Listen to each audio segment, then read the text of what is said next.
Hi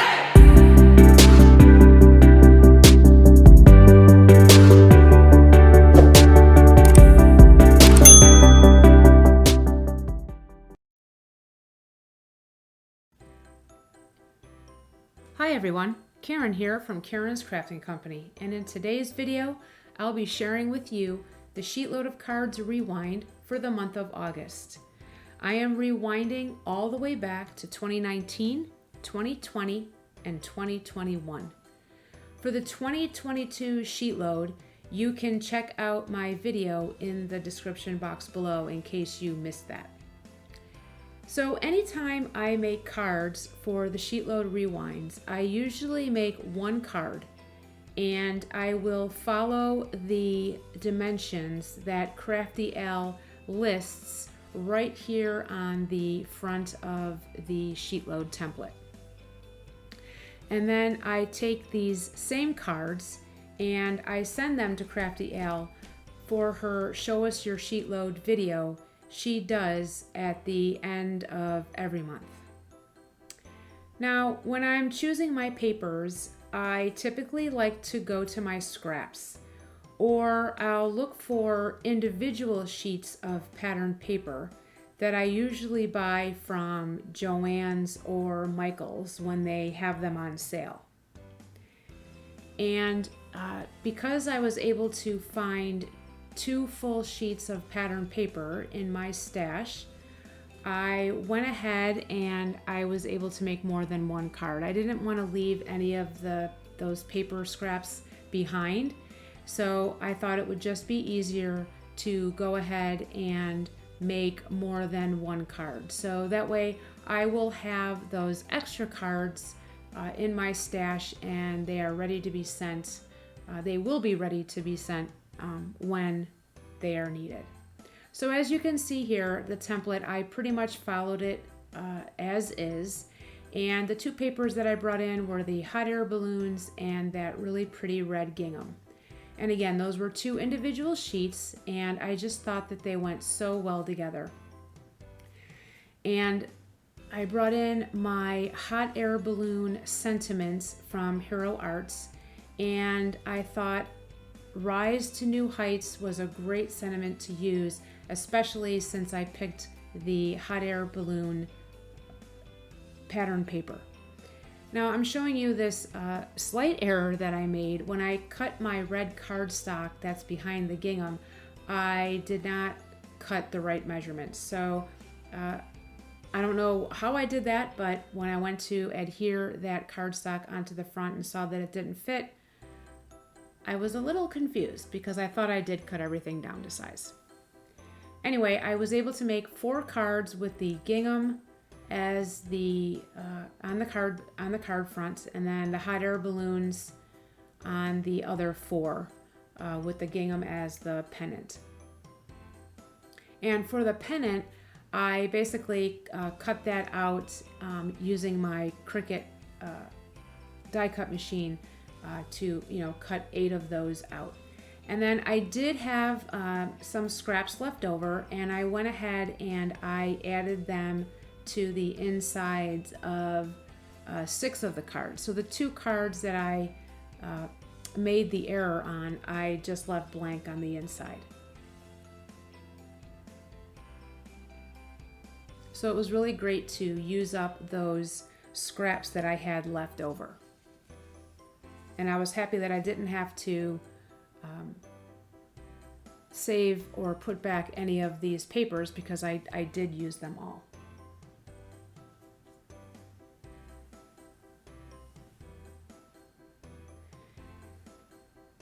Here I'm moving on to the August 2020 Sheetload, and this is a special edition using 6x6 papers. And for this sketch, I did follow the dimensions for one card, and I followed the template as you see. I did not change anything about this template.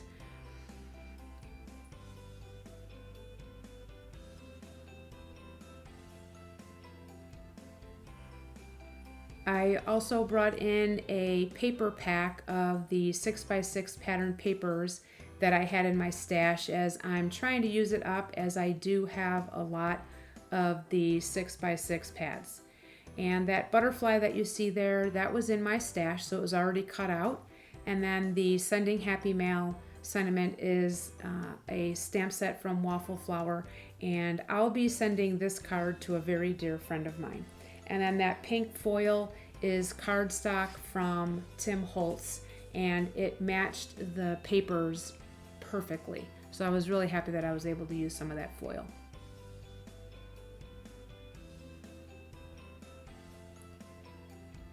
And then last but certainly not least, I have the August 2021 sheet load, and I did follow the template as is.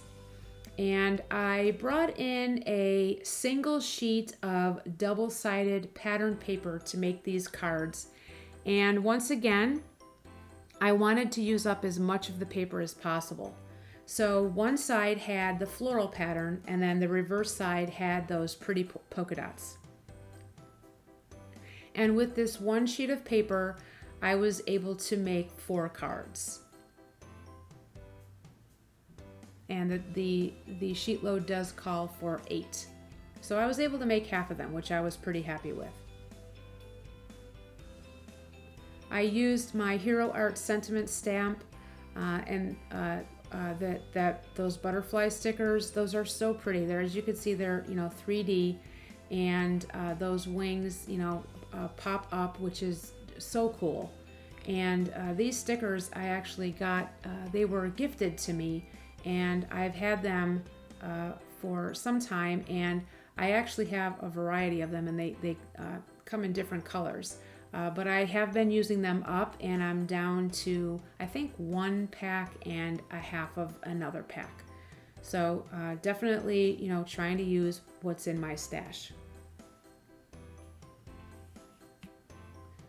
All right, friends, this wraps up another video, and I hope this rewind video has inspired you to go back in time and try an older sheet load, or to even try the most current.